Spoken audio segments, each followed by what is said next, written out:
Right, good morning YouTube and welcome back to the channel, Mixed Mazda Values. As you can see, I'm back in the Nepenthes grow space today. I've made a few modifications and changes throughout the winter months that I want to share with you. Don't forget, I'm an amateur grower. I've only been growing Nepenthes for about 2 years now, so no expert by any means. But I thought I'd share that with you. I've got a few followers who are interested in them and I get a few questions asked. So what I intend to do today is try to answer the 3 or 4 questions, show you the changes I've made in the grow space, and hope it benefits somebody. If you're new to the channel, and I've noticed I've got quite a few new subscribers to the channel, my name is Mick.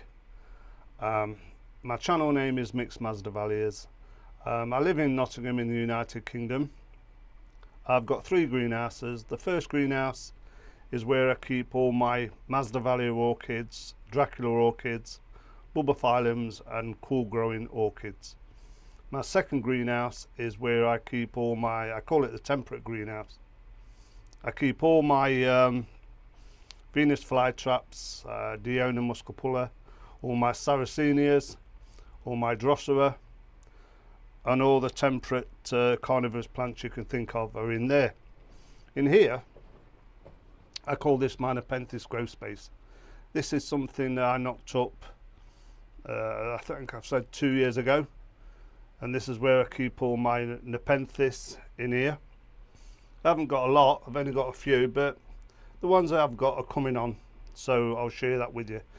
If you've never seen any of the other videos or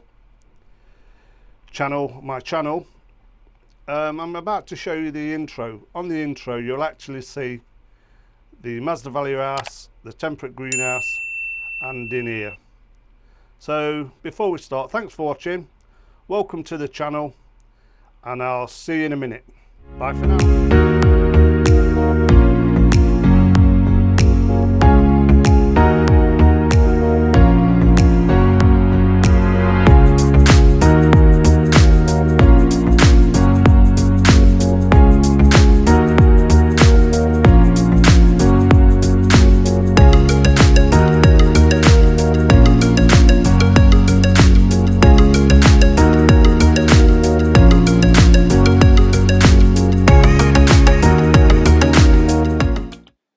Well, I'm back in now. I've changed my camera to my mobile on a gimbal. The first thing I want to show you today is, if you watch previous videos, I used to have the little round circular trays. Let me just show you without zooming across everything. I used to use those, and you can only get about 3 Nepenthes in each tray. So what I thought I'd do, and there was a going cheap, I bought these new deep green trays that I think are a lot better. I've still got my drip system in place, you can see it at the back, and that's purely for keeping the sphagnum moss going.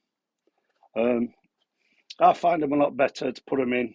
And don't forget, as I said, I'm an amateur, so it's another part of my hobby that I just wanted to keep things in order.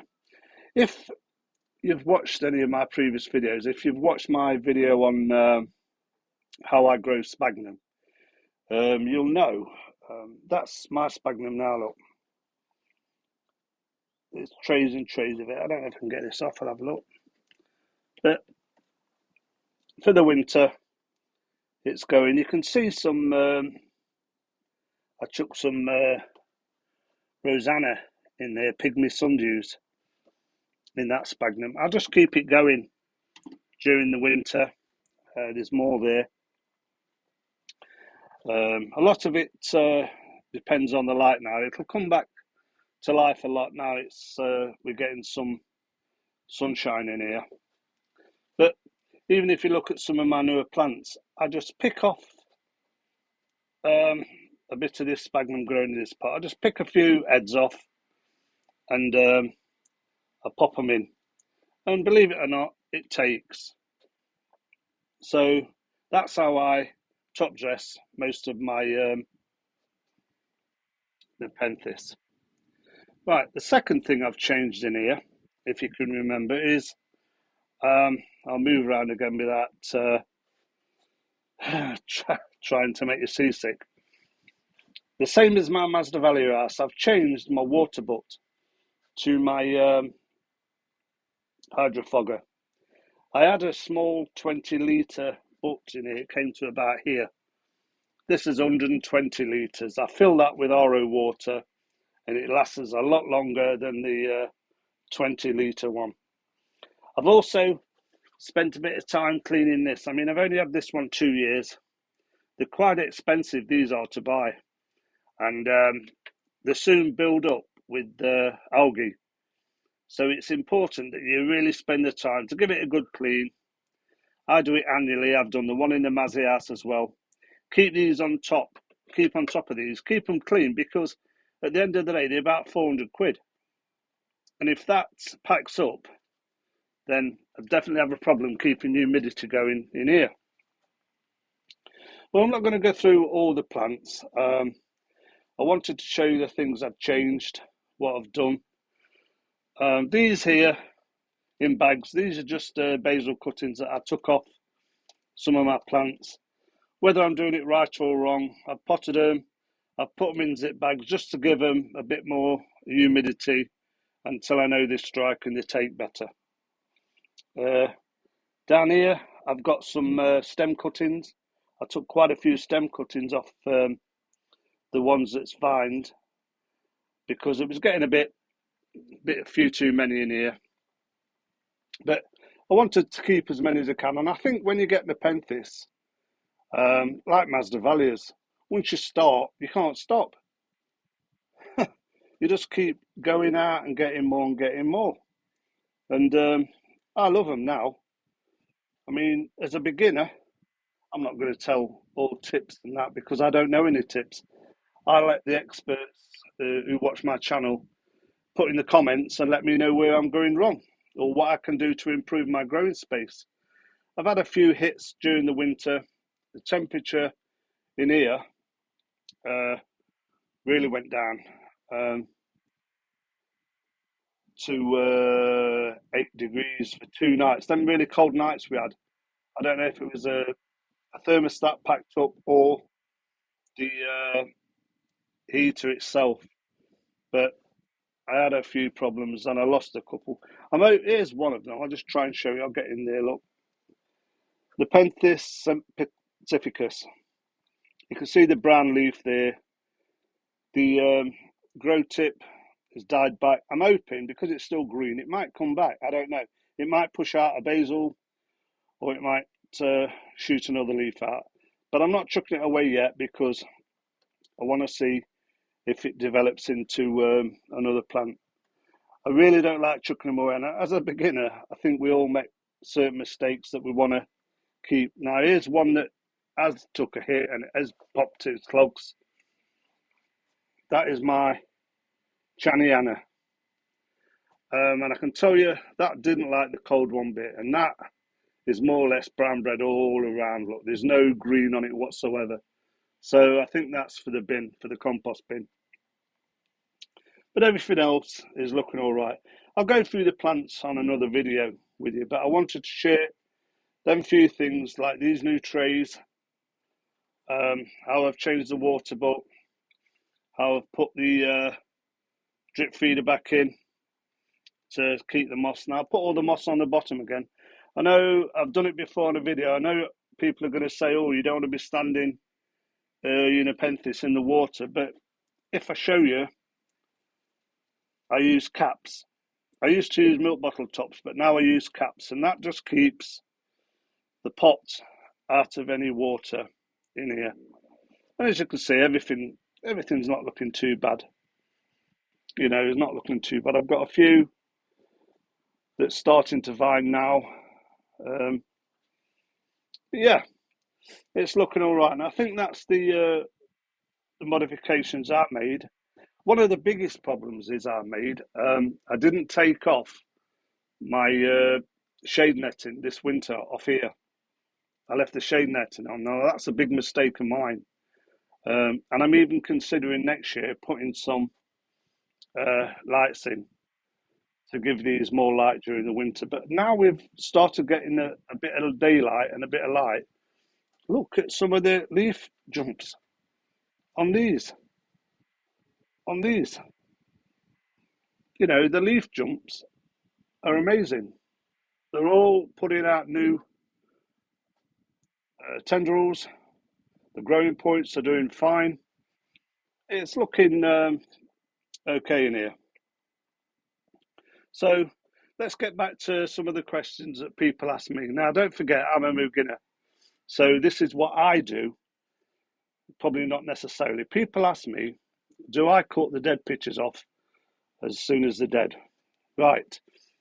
What I tend to do is when the picture starts like this one, starts at the top, at the peristome and the lid, and works its way down. It'll always die back from the top and die down. What I tend to do is cut them off where the dead stops, because in my opinion, this green bit of picture is still feeding the plant. You can see here, I've done it again on that one. Now they're still dying back, they're still going, but that picture is still feeding that plant, in my opinion. And don't forget, I'm no expert. So that's one of the things I do. I do cut the pictures off. I don't cut them off altogether until they're fully dead, but I believe that that still feeds the picture on these plants. Now, what was another question I got? Do I feed, I'll tell you in short, do I feed my Nepenthes? Well, in the winter, I do actually. And what I give them is, I'm sure you can see it now. I'll try and take the lid off. I'm trying to hold the camera at the moment, so bear with me. Just bear with me a minute. Right. In the winter, I use freeze-dried mealy worms. And what I do, I usually cut them in half because they are a bit bigger, big. I cut them in half and I pop one in the dying picture. So the picture that's dying, I don't put them in the good pictures. I only put them in the picture that's died back and is still giving nourishment to the plant. I put them in them. I don't put them in the good pictures. And do I feed them anything else? Well, I do. Once a month, I give them, let me just try and get it. I use SB Plant Invigorator and Bug Killer. One, it helps with any pests that I might have in the greenhouse. I only do it once a month. On the last day of the month, I spray them with the SB Plant Invigorator. And I think it's worked on some of my plants. It's done good. It's a foliar feed, and that's what I use. But this, I found this costs me about 13 quid. That's quite expensive because once you start spraying away at your plants, you're spraying all over.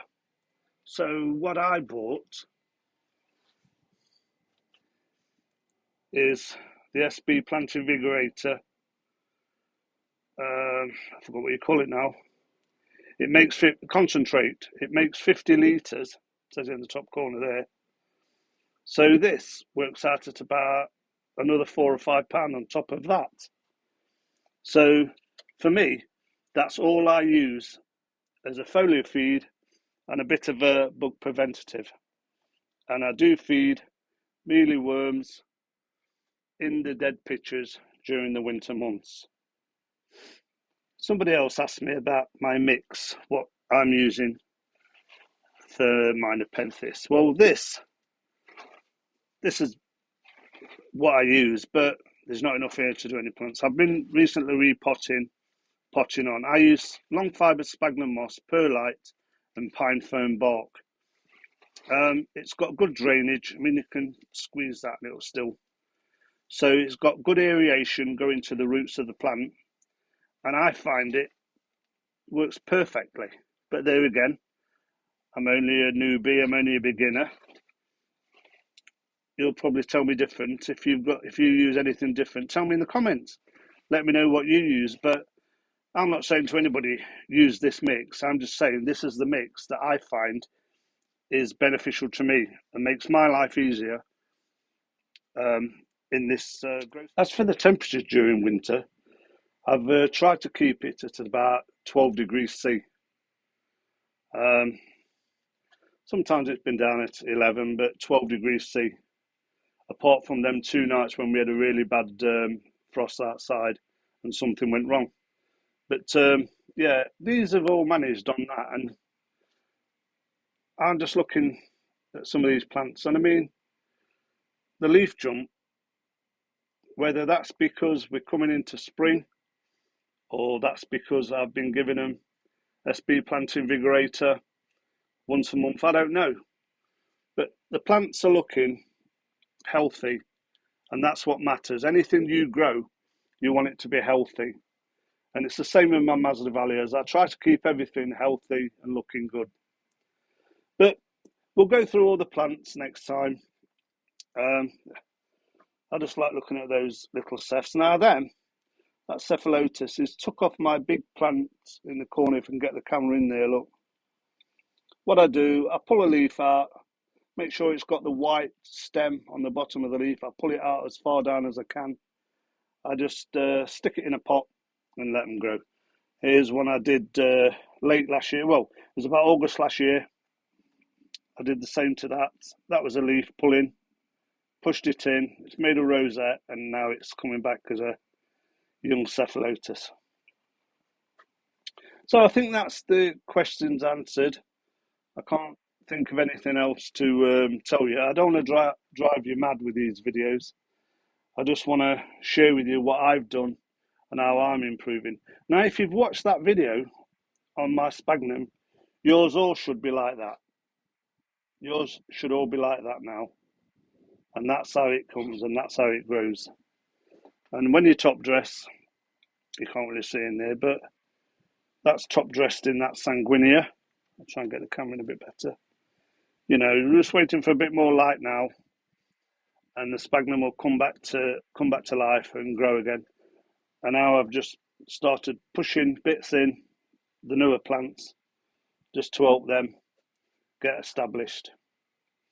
So if you're into the Nepenthes and you like looking around this greenhouse and you want to learn with me, because as I say, I'm a beginner. We all make mistakes. We all don't get things right sometimes. So we've got to look at YouTube, look at other growers. There's a few channels I always watch and get a lot of good advice off them for growing these. But if you're in the UK, pop along now and again, look at the videos, see how I'm doing it, see where I'm making mistakes, or see how my Nepenthes are improving. So all I can say is thanks for watching, viewers, and hopefully I'll see you all on the next one. If you did like the video, give us a thumbs up. If you want to see more of these Nepenthes and how I'm growing them, just subscribe to the channel. Don't forget to hit the bell icon so you get a notification when I release new videos. You might be interested in Masdevallias, or you might be interested in Venus flytraps or my Sarracenias. And I've got to go in there next week to start repotting all them. But I want to finish off today, viewers, because I've got 2 ponds in my garden and I've really got to go and clean the filters out, ready for the spring. So until next time, viewers, thank you very much for watching. Thank you to all the new subscribers, and thanks for all your comments and your likes. Until next time, viewers, bye for now.